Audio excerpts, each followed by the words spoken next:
Hi, I'm Megan Graham, and this is Megan Graham Beauty from home. I know this is a time where you must be feeling so many different emotions at the same time. I am a beauty expert and a colorist. I'm going to help you color your hair in a different way. Usually I'm behind the chair and working one-on-one with clients, but for today, I'm going to teach you some of my expert pro tips. One thing that I wanted to accomplish in the tons of time that I suddenly have at my home is to actually teach people how to do their own hair at home. I can't think of any time where so many of us have felt uncertainty, complete inconsistency in our daily schedules, and really we've had to learn a new way of doing so many things. The truth is, having someone else do your hair does yield the best results, but with a little bit of practice and a lot of patience, you can do a great job at home. One thing is, I want you all to be patient with yourselves. The more you practice anything, the better that you'll get. There's a big misconception that box dye is not high quality dye.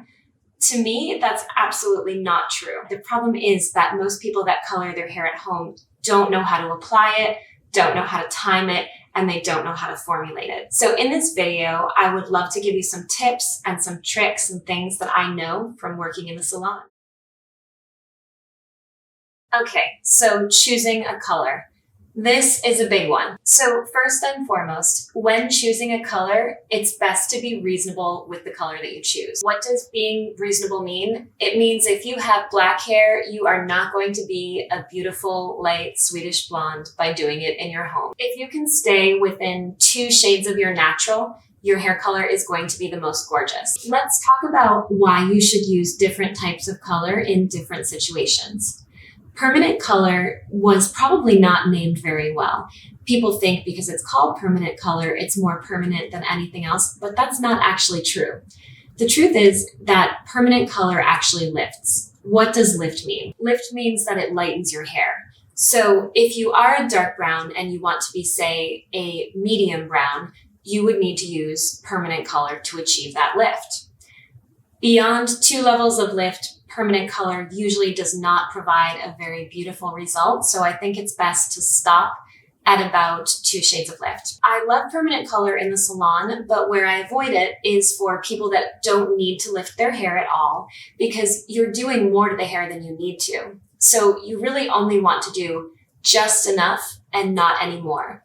If you're just looking to deposit and if you're just looking to cover gray and you don't need to lift your hair, I would say there's no reason to use permanent color. It will be more drying. It will change your hair texture more. So leave that for the people that need to create lift. I create lift in my hair, so I do use permanent color. If you are going to use a demi color, you're only going to get deposit. But the truth is, if you color your hair and you process it for long enough, demi color lasts very, very well and it provides a beautiful result. So for a woman that had dark hair and she had gray hair mixed in with the dark hair, I would often just use a demi color, and I normally formulate it 2 shades lighter because all it's doing is depositing. And if I choose a slightly lighter shade, then instantly at the end of the process, because it's not changing the dark hair and it's only imparting color onto the lighter unpigmented hairs, it leaves a beautiful dimensional effect. Another reason why I like something like a demi-permanent color is that it fades tone on tone. So instead of that brassy, orangey, rusty brunette color that you see for a lot of permanent color after people go to the beach, it fades to a beautiful color and it looks great over time. For someone that doesn't want quite as much commitment, I would absolutely say that a semi-permanent color can be a great color. Those are the different types of hair color. If you feel like you need something more personal and you need more advice and a one-on-one consult, I do online consultations, which you can book through my website, megangrahambeauty.com, on the shop page. I could make an entire video and write an entire book about how to formulate hair color, but here are the most important things to think about when choosing your hair color. One thing to think about is permanent color lifts. And as permanent color is lifting, it's going to work with what is naturally underneath your hair.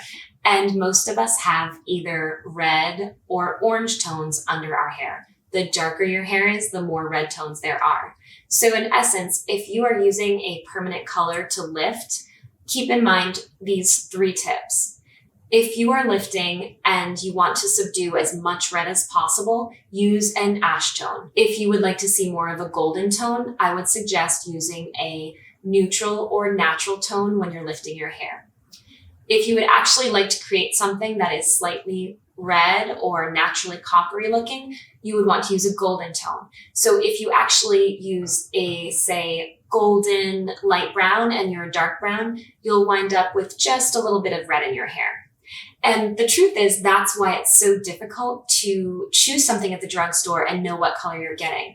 The model can have absolutely beautiful hair in the box, and you might look at a golden brown and think, that's exactly what I want. But it's really important to look at the back of the box and compare and say, okay, this is my starting color and this is the color that I want. So I'm not going to just go by what I see on the box because I realize that's not what I'm getting. Learning how to color your hair is not the easiest task, but what I will say is that sometimes formulating your color can be the most difficult part. For those of you that would like extra help, extra assistance, and would like to have an appointment through Skype, through Zoom, through FaceTime, whichever way you are most comfortable communicating during this time, I am available to work online with you, and I look forward to it. It's actually making people feel beautiful, and choosing the right color for them is like painting for me. It's one of my absolute favorite things to do. Interestingly enough, when I decided to make these videos, it wasn't the opportune time because I'm in my apartment, I'm by myself, and of course I had a camera and I didn't know how to use it. So I've actually been doing my own virtual coaching with a videographer in Canada. His name is Josue, and he has been incredibly helpful to me. So, we get on FaceTime and he shows me how to set up my video setup and such things like that. And so if I can learn how to set up a video, then you can certainly learn how to color your hair. If you feel like you need a custom formula, please reach out to me. I'm happy to schedule a consultation, and I look forward to chatting with you in person, online. How to apply your hair color. When you are learning how to apply hair color, it's going to take you some practice. Here are some of the tips that I will give you, and I will also be doing a demonstration so you can physically see. But for me, I always like to have an overview, so I have a plan going into things. First of all, you want to prep your hair. Wash your hair the day before or the day before that.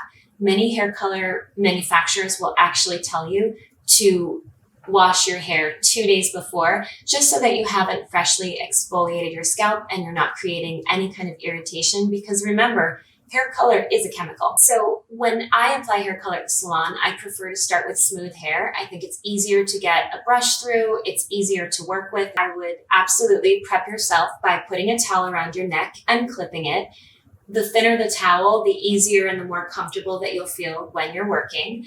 Absolutely wear something old. If you wouldn't paint your house in it, I wouldn't color your hair in it. When you're applying, you're going to want to section your hair into 4 sections and use whatever kind of clips you prefer. When things are out of your way, it will be easier to work in an organized way. Now, what I would suggest, especially as you're practicing, is that you spend the most time on the areas that are the most important to you. The things that I think are the most important are the things that people see right away when they look at you. So your hairline is very important. Your part line is very important. If you wear a ponytail, the entire hairline underneath is important.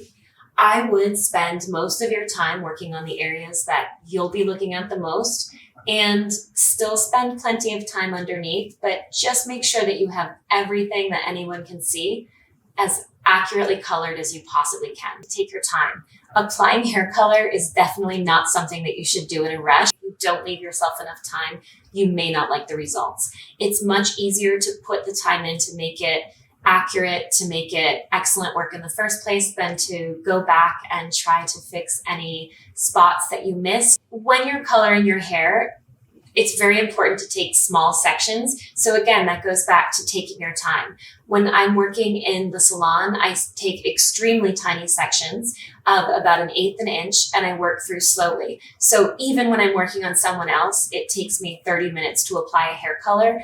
I would say when I do my own hair at home, it could easily take 50 minutes to apply. So I would say to take small sections, completely have your hair sectioned, and make sure you have enough color before you start, because the amount of color that you get from the local drugstore, I would say, is about half of what you might actually need.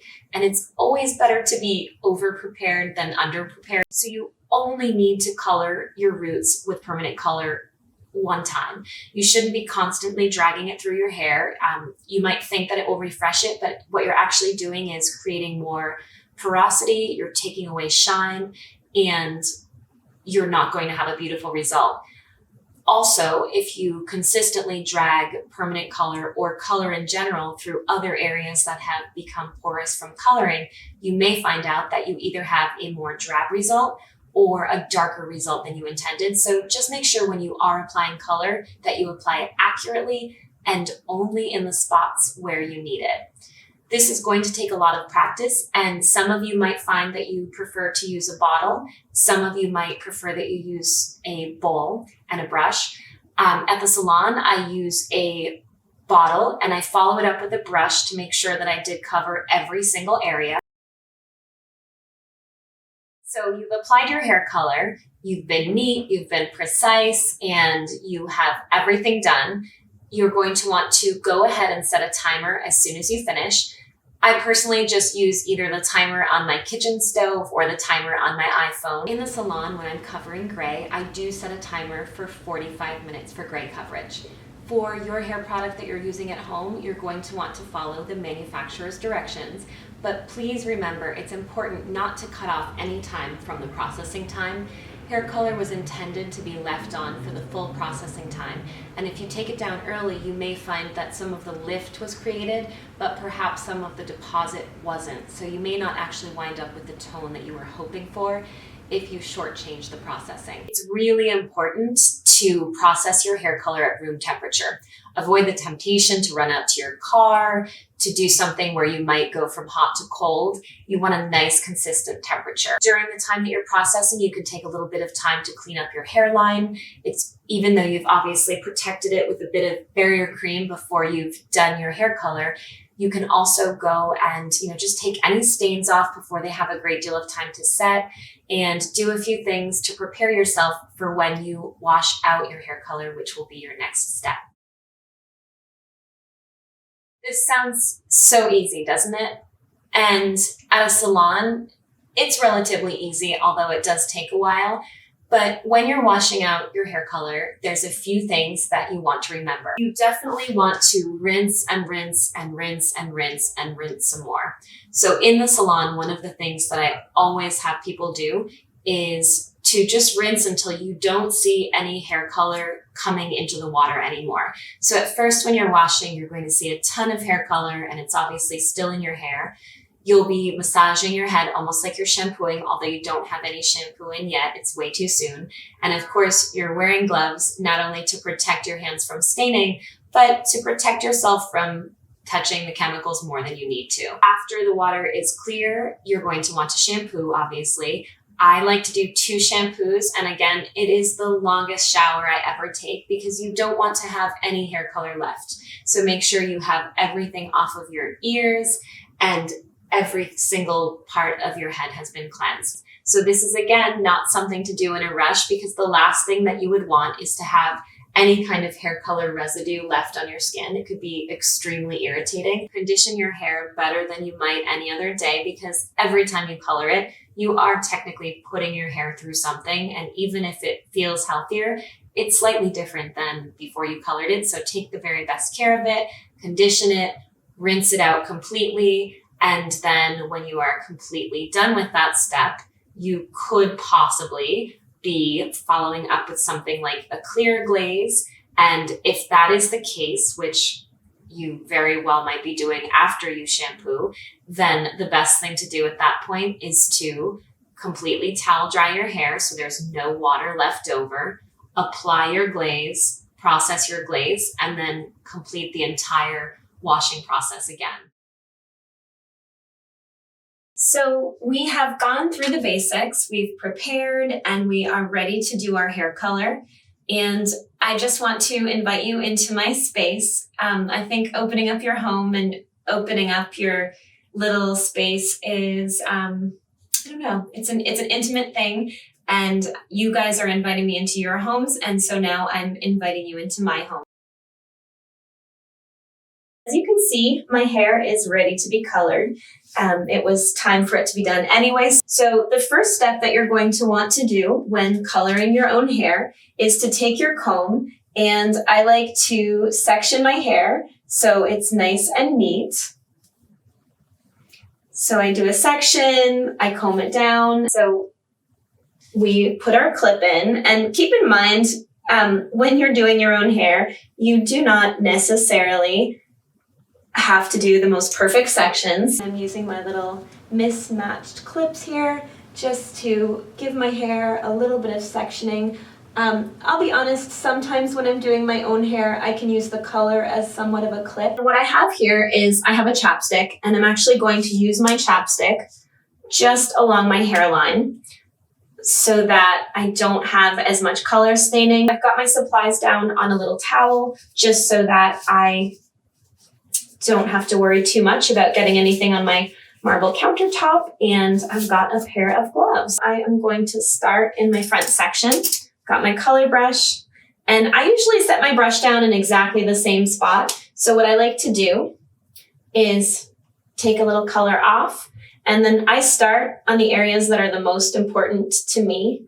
And even though I've been doing this for years and years, I still do it slowly. And if you can see what I'm doing, I'm really just putting the color exactly where my root is.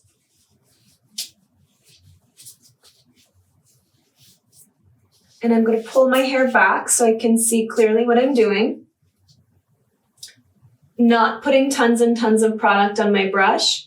And I'm just brushing the color on exactly where I would like it to be. So for me, I would prefer to start in the front so that I make sure that I've done every last little bit exactly the way I want it to be.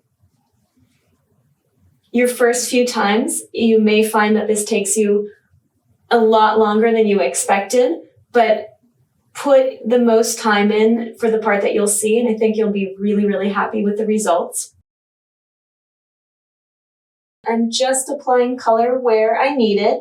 If you slightly overlap your color, it's not the end of the world, but especially if you're someone like me that has highlights, the best thing to do would be to stay off the highlights. I'm outlining each section after I take the clip, and once I've sort of outlined where the color needs to go, after I do that, I'm able to go in and fill in each section. So I do the most important part, the part that you're going to see first, the part that you'll see when you put your ponytail in. And then after I do that, I fill in with each section. I'm taking 1/8 of an inch section. So I'm going to use the end of the brush just to slide down, and that way you don't need a comb. And then I section my hair like this. I pull it to the side, and I go through each section one by one. It's very painstaking because you only want to get the color exactly where you want it and not drag it down the entire hair shaft. I am going to do this exact same thing to both of these sections. And then I am going to move into the back and do the same thing, first going through my hairline to make sure it's covered, and then I'll start on the top and go to the bottom. I like to stand in a way that I have a mirror in front of me and a mirror behind me so I can make sure that I've gotten all the sections in the back. Okay, so you've made it. You learned how to choose a color, you prepped your workspace, you've applied your color, washed it out, blow dried your hair, and now we are here. And I just wanted to say thank you so much for following along with me. I know that this is an incredibly trying time for everyone, and I really appreciate you letting me into your homes, into your lives, into your learning processes, your beauty routines, everything during this time. So thank you for giving me this chance to help you and hopefully inspire you. I'm going to have more videos and how-to ebooks coming out soon. And I hope you enjoy Megan Graham Beauty at Home. In the meantime, most importantly right now, stay healthy, stay beautiful, and stay strong. And just a little addition, be grateful, because even though there's so much going on, there's still a lot that we have, and we are going to get through this. So let's get through it together and support each other during this process.